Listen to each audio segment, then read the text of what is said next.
హుజరాబాద్ నియోజకవర్గంలో ముఖ్య కార్యకర్తలతో ఇవాళ జెండా ఆవిష్కరణ చేయడం జరిగింది.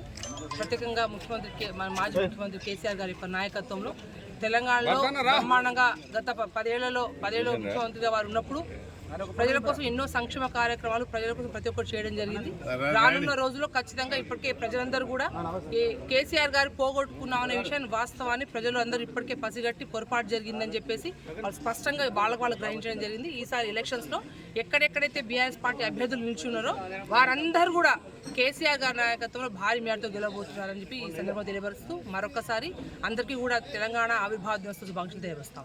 ఏప్రిల్ 27న తెలంగాణ రాష్ట్ర సమితి పార్టీ స్థాపించిన సందర్భం, ఆ సందర్భాన్ని పురస్కరించుకోవడం, తర్వాత ఎన్నికల నియమావళి ఉండడం వల్ల, ఎన్నికల కోడ్ వల్ల ఈసారి పార్టీ ప్లీనరీ జరుపుకోకపోవడంతో అన్ని జిల్లా పార్టీ కేంద్ర కార్యాలయాల్లో పతాకావిష్కరణ జిల్లా పార్టీ అధ్యక్షులు చేయాలని చెప్పని పార్టీ ఆదేశించడం జరిగింది.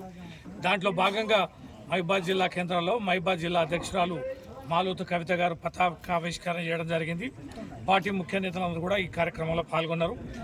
14 సంవత్సరాల సుదీర్ఘ పోరాటం, అనేక మంది త్యాగాల ఫలితంగా ప్రాణాలు అర్పించడం, అనేక మంది కేసుల పాలు కావడం, సుదీర్ఘమైన ఆటుపోట్ల నడమ కేసీఆర్ గారి నాయకత్వాన తెలంగాణ రాష్ట్రాన్ని సాధించుకోవడం, కేసీఆర్ గారి నాయకత్వాన 10 సంవత్సరాలు తెలంగాణ రాష్ట్రం సుభిక్షంగా ఉండడం, పచ్చని తెలంగాణగా రూపుదిద్దుకోవడం జరిగింది.